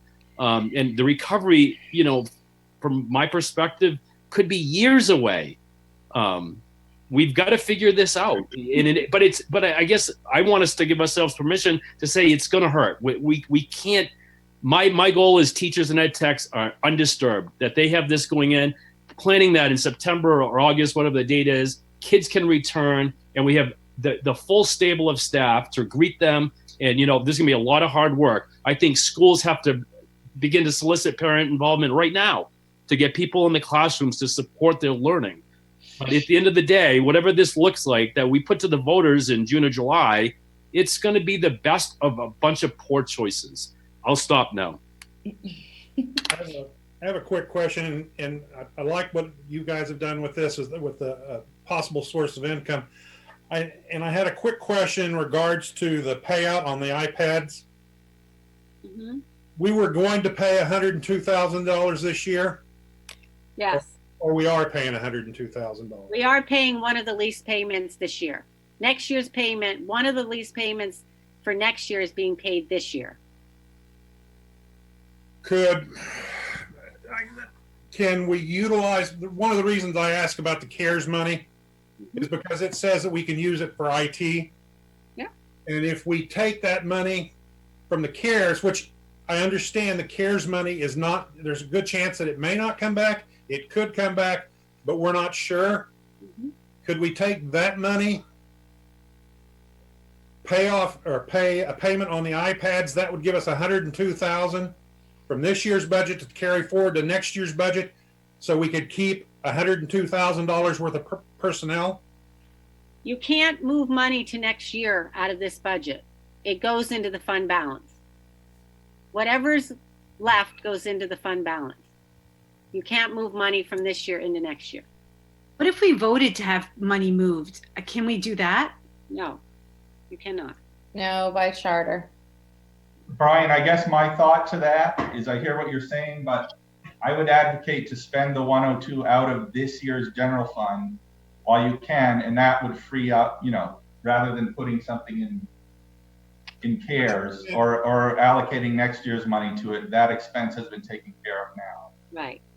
Well, but I'm thinking if it's money I was trying to find a way that we could take the CARES money, which is not something we'll have in the future, and utilize it to pay for something now. If we pay for it this year, we can't take that money back from the CARES really and put it back to using it as a teacher, because there again, we funded the teacher's position with money that won't be there.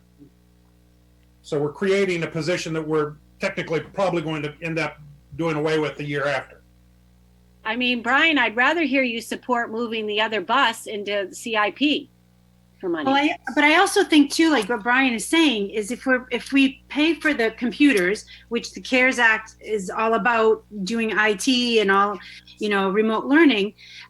If we use the CARES Act for that and pay that, the money that you're taking out for the iPads, can't we put that on a position so that way that position won't be on the chopping block next year? You've already put that position, you've already taken the 102 out as a saving, as a cut in your budget. You Remember- can't use it because it's already gone. Right. There's nothing to move. It's gone. Here's what's in the CARES grant. Remember, I shared this with you. You already have allocated stuff for the CARES grant. So, What I was trying to do, Katie, is I was trying to keep positions out of the CARES as much as possible because, as pretty much everybody says, if we put a position there, when right. that money's gone, Okay. technically the position's gone. Right. But you've done the reduction. Right. That iPad payment is a reduction. Right. It's already come out of this year's operating budget. Now, Adam, you and I talked about the other iPad payment. Could you do that? Switch a position for the other iPad payment. So pay the other one out of CARES. Yeah, and put a position back in. What's the other iPad payment? Let me find that. How much have we saved with the COVID? We don't have an exact number. Do we have a general number?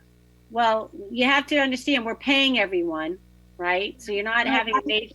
Listen, I know. I went through the budget and I went. Sorry. Okay. Well, I don't know what Not talking you're asking. Whether we say we're buying $71,000 worth of stuff. If you do the incentive for the retirement, you have to pay for that. We have other things like hotspot things that we are trying to spend, but it's hard to calculate what the exact savings is right now. And we won't really see a real number with that probably until what, July or? Right. We're projecting about $1,500,000 to $1 million fund balance coming out of this year. Yeah, I'm working on those numbers. It's very hard to get to that task, but I'm doing my best. I'm really hoping to have some sort of estimate for you middle of next month. That's my goal.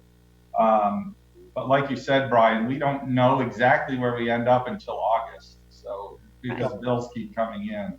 Yeah. But I was talking to Katie earlier today, and I said if I had to pull a number up today of how much we might have unspent from this year's budget, counting for all the things that we've said we're now going to buy out of this year's budget, it would be between 500,000 and $1 million. And I know that's a big range, but that's my thought at this moment. So I think for me, I will say, like what Dave said, I don't want to cut any teachers, no interventionists, no ed techs, anybody that has anything to do inside the classroom. They're too important. They are our biggest bang for our buck. They are the biggest return on our investment is our teachers. They are the ones who we need. But we're not touching them, Pam, No, right? We're not touching them. So when you say stuff, okay, and I don't mean to cut you off, but when you say something like that, it would lead me to believe that they're in here somewhere. Like, we're cutting teachers. So I think it's really important that we make sure that message is loud and clear. They're not being touched. They're not being touched, Karen, but this screen right here, the instructional coach, the technical, they're soft funded. We're kicking absolutely. They're soft funded. And my question is this: why don't, if we're confident we're going to get more COVID's money, let's put central office funded under CARES money. Let's just move the entire central office, have them funded under the COVID's, and then next spring we can deal with that issue. The point is, you can't put those positions wouldn't qualify. They wouldn't qualify under there. There's very, very careful guidelines. Well, I know. What can go I've in reviewed there. the literature myself. I'm just saying we're soft funding some positions that I am 100% confident next spring we're not going to be able to fund again. So in a way, we are kind of doing that. We're kind of eliminating something. That special ed teacher at Park Ave is getting displaced, which I'd like to see that avoided. The Ed Tech 3 at EL, I'd like to see that avoided. I'm not, and I apologize, Karen, for jumping in on you. No, don't. That's fine. Exactly. This is, at some level, it's semantics. When we soft fund positions, everybody can predict what's going to happen. Right. That those will be the first ones we have to either try to figure out how to fund or not fund. You have to identify what are you going to do to put the positions back in. Mm-hmm. So you could Why we avoid putting the other bus in the CIP, I'm not sure still, but we seem to be. And then we could do the retirement stipend. You know, I mean, like what's in order to maintain all positions, your budget had to go up $1.1 million. It's only going up $500,000. So I don't know how you can have what you want and not raise the budget. See what I'm saying? I can still, you know, you can whittle down, but you have absolutely zero room for anything that could go wrong. That's, I mean, when you are at zero, you knew what it took to maintain your staff. We're not doing it. So you have to reduce staff. I mean, you can't avoid not reducing any staff. Now, what I'm trying to do is protect staff for one more year. So, you know, that's the dilemma. Mm-hmm. And I know it's painful. I know it's painful. I get it. But you can't have it both ways sometimes. Did we not consider Jim Horn a teacher? Like, I know he's not in a teaching position, but he definitely... He's an administrator. Right, but he has impact on the students. He does, but not direct like the other administrative positions. He works with students, yes. Right, I consider that a loss for the students. Yes. Oh, no one would say it's not a loss. Katie, I think that other payment, if I'm identifying it correctly, is the MLTI for the high school, and that's $107,000. That's still in the budget. Right, that's the one for teacher laptops. High school one-to-one devices. I think it's I don't think it's, I'll go on mute and call Peter. I think you're right, Katie. I remember. I think it's a teacher laptop payment. It minimally includes that because we'd be getting rid of that. Yes. Because we've already are paying. I think the $53,000 that we already took out is the teacher laptops. I think that was to buy out the students, but okay. Clarify. But whatever, there's $107,000 lease payment still in the budget. So we could switch out a couple of, we could switch out an instructional coach, the tech coach, out of CARES back into the general fund and put that lease payment in the CARES.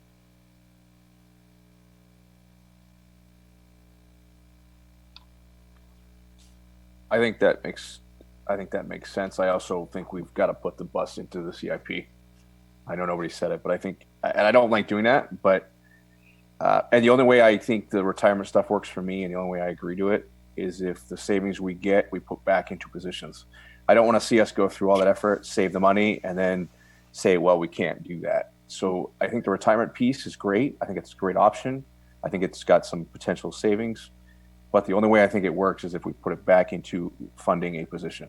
If we're just going to do that and then take that money and say, okay, now we're not at 0%, now we're going to go to -1%, then I don't think it's a good option. I agree. Agreed. I agree. Absolutely. Thank you.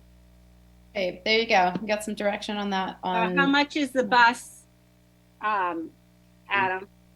80,000. 80,000, I believe. I think it's a little more. Well, So I just saw the email with the responses from the teachers, like literally 2 seconds before I got on this Zoom, and that's why I was late. I really want to look at that and process that before making any other decisions. But one of the things that I did read, because I skimmed it very quickly, was someone had made a suggestion to eliminate PD for next year and have the teachers do that on their own. And maybe that savings can be used, because what was it, like 30 grand that we still have in here? If we halved it, we can maybe use that towards a position so that we're not going to be soft. well, I saw in the comments that they were unhappy that PD had been cut. I agree. There's other comments too. I didn't see cut all PD. Yeah, it was very clear in there that they were not very happy that we were even cutting. Yeah, there are several comments about that. And Pam, I agree with you. I didn't have much time. I just skimmed through it, but the parts I saw, there were a lot of people that did not want their PD cut. Okay. All right. Sorry. No, they don't want their PD cut. They really are, like I said, advocating for more bodies in the schools, knowing when we all come back together again, more bodies in the schools and all hands on deck. Which position of the CARES, the instructional coach or the tech instructional coach, do you want to put back in? So knowing that we are doing lots of remote learning and really thinking about what next year could possibly look like, I would support putting the tech coach into just knowing how much we rely on tech coaches. Adding the tech coach back in. That's my own personal thoughts. How does everyone else? The bus is 87,000. 87. Okay, thank you. A question on the buses. Didn't the council say if we put it in the CIP, they weren't going to vote for? They didn't want that in the CIP. The feeling is that they didn't care to have the buses in the CIP because of the funding and the way that it works. Yeah. I thought they weren't going to support it. I was told they weren't going to support it. My question is, Billy could probably answer this better, and I understand that if we don't do it 1 year, that we lose the money. But what would be the effect is if we just don't buy buses this year and we use the money for the positions and we have to pick it up a year later? Yeah, I like that. You'll be down revenue next year of 194,000. Yeah, I think that's a bad idea. Yeah. But what, Brian, you have to convince the city council is we pay our payment on $1 million. Yeah. What pays for that $1 million should be decided by the school committee. Mm-hmm. Yeah. You want to save positions, you want to have a high quality education, then you have to give on something. Absolutely. And I will go on the record. I would much rather save positions and fund positions and stick the buses in the CIP. So you have.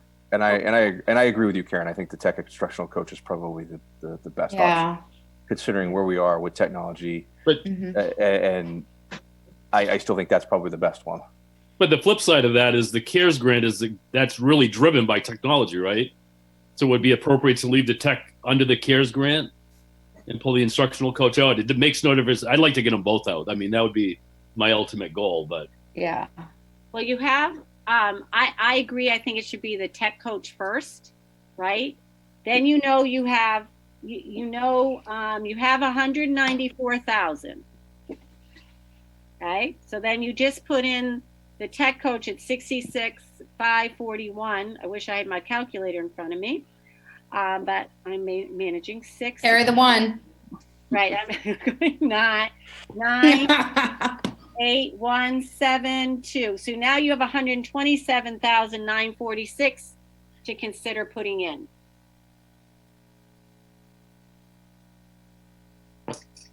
So when you say that, when you just gave that, no, not 190. Excuse me. Sorry, I didn't do the subtraction right.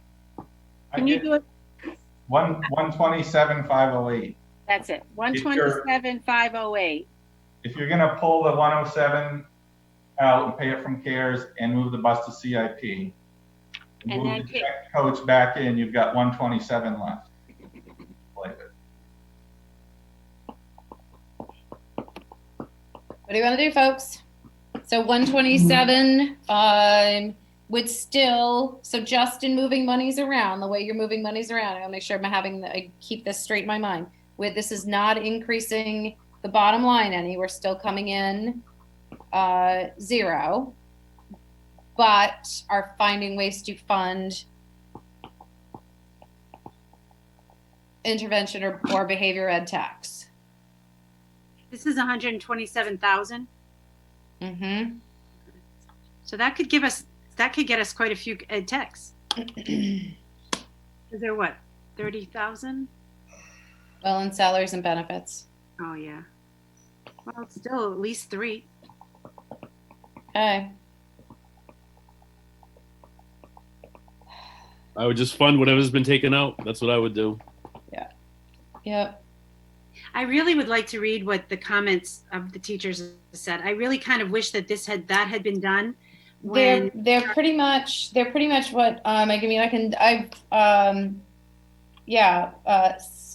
absolutely making sure that as much as we can get people in buildings, that we get them in buildings, that no personnel cuts. But then when you read them, you'll see it kind of goes back and forth. But really, those who are advocating for positions are advocating for support positions, for interventionist positions, and advocating for behavior positions. The common theme that I saw was support and am I going to have a job next year? There was certainly a very, very common theme, and I looked at it very, very quickly. Which is why I was really careful to say people have jobs, like people, the majority people have jobs. So just really wanted to make sure that was, unless they're on this spreadsheet here, at this point, people have their positions. that is a big fear. That's a big fear. Sure. Yep. Sure. Right now. But that's our goal, right? I mean, I think it's our goal. Yeah, absolutely. Oh my gosh, absolutely. And the reality of it is, and I go back to, the typical Auburn family right now, we're cutting other things that we can't do, you know, and I understand the process. And I think back to the 3-ring binder that weighs 22 pounds with, a ton of budget information. But, there's got to be a creative way to make sure all the teachers and all the ed techs, whenever, and the other piece of it is school might not start till actual physically into school until January. I mean, there's a lot of different opinions out there, to make sure these folks are ready, and that I'd like to alleviate their fear that they're not going to have a job. Mm-hmm. And if we can come out of this process, that people are left standing in their position, I think we say, you know what, guys, job well done. Okay, so I would then, I think at this point we have kind of So if you put both the instructional coach and the tech coach back into the general fund, you have 60,918. Adam can double check me though. 60,918. And so you would have those other positions that I think you brought up was the special ed position, which I know Park Avenue may not keep as a special ed position. They may make that an intervention position. I'm not sure what they would do if that position went back in. And I don't know if there's enough there for that, but there would be enough for the, what was the other position? Ed Tech 3 at the EL, I think. Yeah, there's no one in that position right now. Oh, yeah. I'm going down. It's not enough for the data specialist. It's not enough. It's close to the Park Avenue Ed Tech teacher, so we could look at bridging that. Mm-hmm. Could we save somewhere for that 5,935? And we might be able to do it if we get the retirement stipend. Okay. So why don't, when we come back next week, maybe we don't do our workshop until the 20th, so I have final numbers on what that retirement stipend will be saving. But we know what we're doing with the CARES grant and putting those 2 positions back in, right? Mm-hmm. And then we can talk more on the 20th.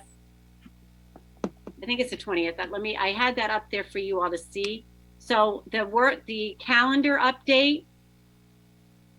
So May 20th, we will add a workshop there for the budget, and we will do the school budget public hearing.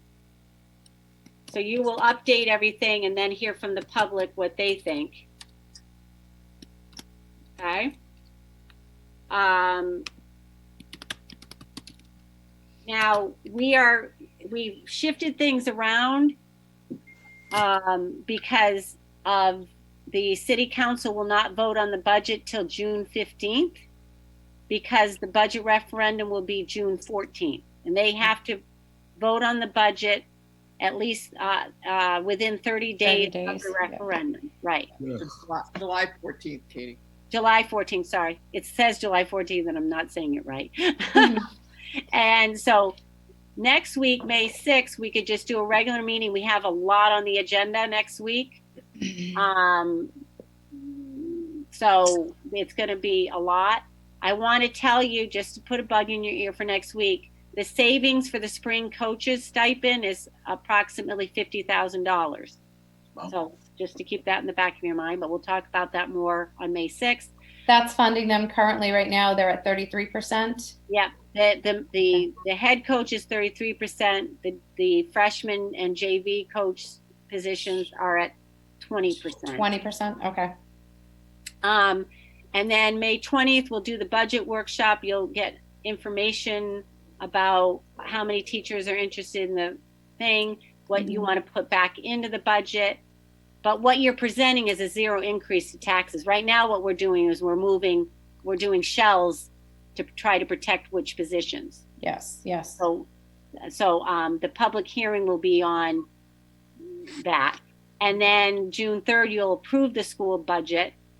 And then June 15th, the city council votes. And then we have our final meeting on June 17th. I have a question. I have just a quick question. Am I on? Sure. Yeah. So the coach, there's the tech coach, and then there's the regular, what was it? The Instructional coach, which also is an interventionist. Okay, I was going to say, can we change that to an interventionist? Because I know that they would help the teachers and the students as opposed to just the teachers. Yes. Yeah, we hear you. Okay, so that is like an interventionist then. They help teachers, and I mean, teachers are going to need support, right, with all of this, and students are going to need support. So that's what they do. They serve a role where support is needed, is what they do. Okay. Any other questions, comments? Yep, Faith? I have a question as far as the upcoming meetings, about if we're going to actually meet in person, or if we're going to, how long are we going to continue on Zoom? Because I know with the state opening and, over the next couple months.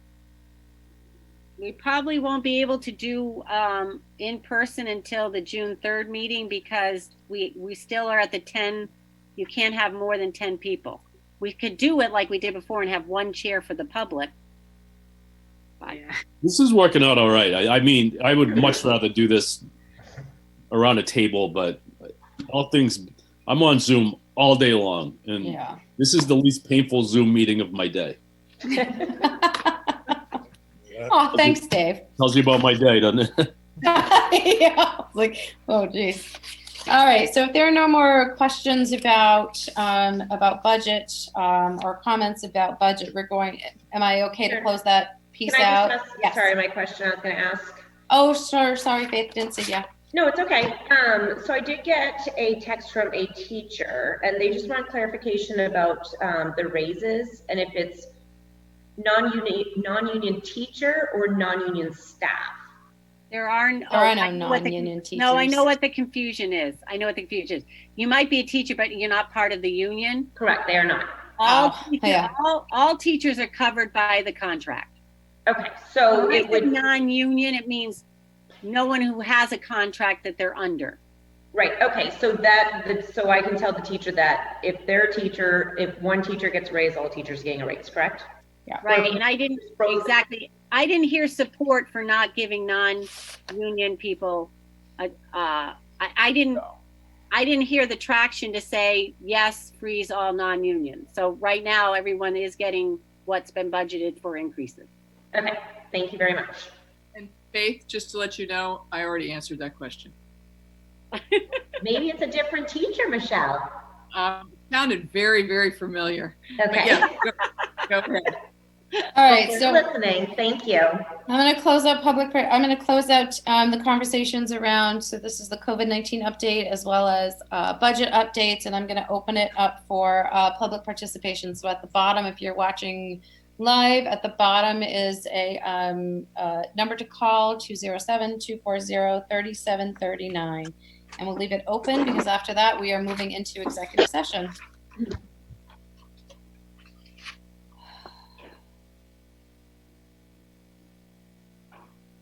Dave, you look scary.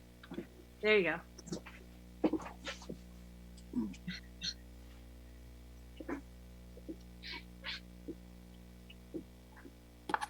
Give it about a minute.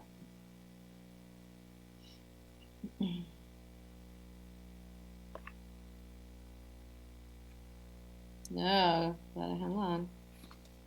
Hi, this is Karen Matthew. Hi, Karen. This is Brian Crocker, second grade teacher and vice president of the AEA. I just wanted to call in.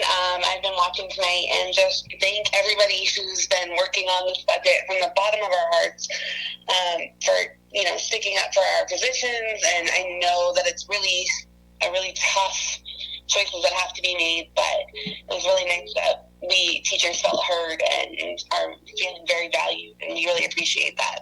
Great, thank you, Bree. Yeah, so thank you guys, and we look forward to hearing more. But thank you for all the work you're doing, and it's not easy, and we know that, but we're so glad that we were heard. All right, thank you so much. Thanks. Have a good night. Bye-bye. All right, wait another second.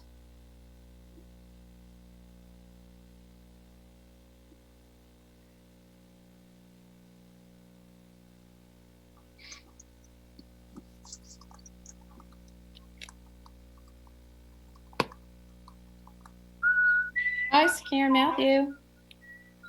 Hi, Karen. It's Laura Garcia calling. Hi, how are you? Good. How are you? Very good, thank you. How can we help you? I have a couple of questions.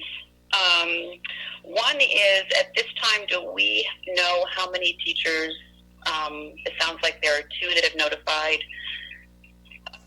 the administration that they are retiring. Do we have any idea of how many have tendered their resignation at this time? Oh, hang on, Katie's unmuting. I'm trying to think. We have no openings at Washburn, none at East Auburn, none at Fairview. I don't believe one at Park or Sherwood. We have one opening right now at Walton. 1 or 2 openings at Walton. None at the middle. I'm sorry, Karen, I can't hear the answer. Oh, am I muted? Oh, sorry. no, hang on one second. No, go ahead. So she just. So Laura, I think right now we have 2. 2 openings right now. We have one. We have one resignation right now. One resignation right now. Okay.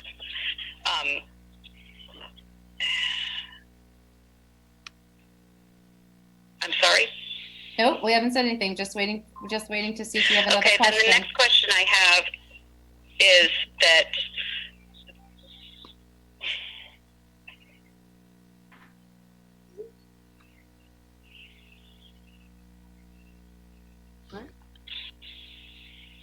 You still there, Laura? yes, I'm trying to be able to hear. Okay.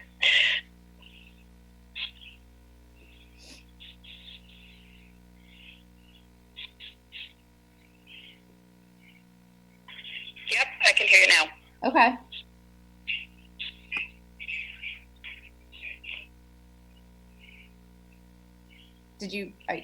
Are you having, can you hear us okay? When do the teachers need to inform the administration on their intention to return? What's the date? They've already been returning their contract. I think that's in probably process not right now. I think it's happening right now. Did you hear that answer, Laura? No, I'm sorry. What was the answer? So I think, Katie, if you want to go ahead and repeat. Yeah. So contracts went in the mail, and they're being returned. Most are back. The retired teachers, they need to notify by December 1st. Okay. So I wanted to ask for a clarification regarding the initial proposal. There was 4 different positions listed for gifted and talented at $24,000 apiece. and those were removed, correct? Oh, hang on. Katie's coming back on. All the GT positions are in the budget. They are in the budget? Correct. Are those currently filled? One position, one GT teacher is retiring. And then the other positions we're in the process of filling. One has been open all year. We were hoping to fill them. We get reimbursed for GT positions. A portion, there's GT funding in the formula. Okay, so part of my question is, my understanding is that the Gifted and Talented program, it sounds like there's an absence of one teacher, another position hasn't been filled. I know at the middle school, the Gifted and Talented teacher went over to being a classroom teacher because they were needed. So it sounds like it's not a particularly robust program at the moment. Right, we think we'll be fully staffed. We're confident, I should say, we'll be fully staffed by the end of this school year for next year. Okay. And part of my thought process is that the Gifted and Talented program is, certainly desirable in better times, but at the same time, the focus will be going forward on making sure that we are closing the achievement gap and shoring up kids who might have gotten lost during this COVID crisis. So I guess part of my question then comes back to one of the instructional coaches is 50% time supervising the Gifted and Talented program. Is that also reimbursed? Yes. So the answer was yes from Katie. Did you hear that one? Yes. Okay. Okay. So I guess one of the questions I would have is about the allocating of our resources that are already designated and making sure that we are funding and supporting the most basic programs. And you're saying that they get reimbursed, but it is also about how the time is spent. The other question I had is with regard to the instructional coaches. Pam mentioned about them serving more as interventionists and actually serving with the students in mind, working with students. So who do the instructional coaches answer to? The building administrator. So when it comes to their evaluations, it's the building administrator that does it? And when it comes to, is that who evaluates them? Yes.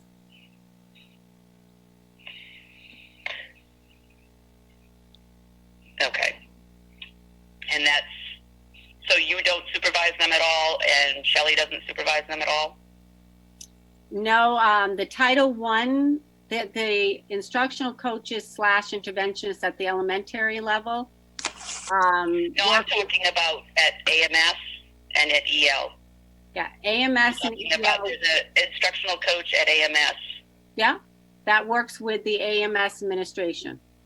And the EL one works with the EL administration.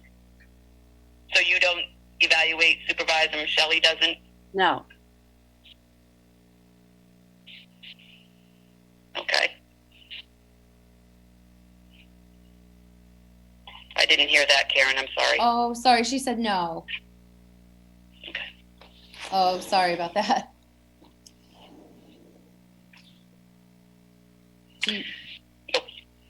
I don't want to cut you off. Pardon? I don't want to cut you off. I don't want to cut you mid-sentence. I didn't know if you were thinking of another question. I have been told different information. So my understanding is that the instructional coaches work more and are supervised more by the administration. So The only instructional coach, the one you're talking about, that's halftime with Shelley's office and halftime at the high school for gifted and talented. There's the halftime gifted and talented, halftime and really instructional coach to support Shelley's office. That one is the one that works closest with Shelley. So, Okay, so it's Shelley. Does Shelley evaluate her? Yeah, Shelley oversees the halftime one that works in her office. So that instructional coach does not answer to the building administrator. Right, the one that's at the high school does. And then there's the half that's at central office and half the GT teacher at the high school. And then what about at AMS? That one is AMS. So who directly would supervise that individual? The principal. Okay. I mean, Shelley works in collaboration but doesn't evaluate. The principal of the school evaluates that coach. Okay, I was looking for clarification because my understanding is that the instructional coaches seem to have a wide range of activities under their job description. Mm-hmm. And so that, to me, in my mind, kind of begs the question about who is actually helping them to set their schedule, who's overseeing them, who's looking at the value of their time spent, how much is being spent with teachers, how much is being spent with students. And that's the building administrator. Okay. Thank you very much. All right. All set? Yeah. Okay. All right. Thanks. Thank you. Bye.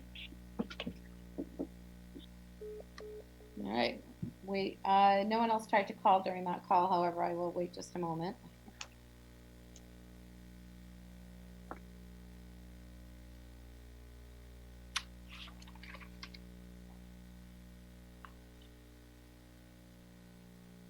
All right, seeing as no one else is calling in, I'm going to close public participation and close out the workshop so that we can then move into executive session. And I'm leaving, everyone. I'll see you next week. Hey, Katie. Thank you, Katie. Okay, all right, everyone. I'm going to take, I got yep.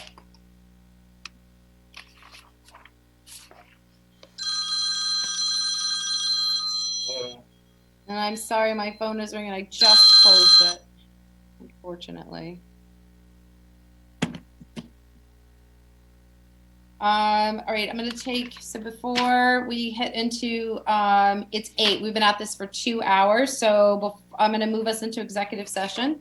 And so I need a motion to move into executive session for the discussion of a personnel matter pursuant to 4056A regarding the new superintendent contract negotiations. So moved. All right, first by Brian, second by, was that you, Faith? Yes. Thank you. All right, we'll do show of hands. All those in favor? All right, motion has passed, which means let me let Tanya know that we are okay to be off of Zoom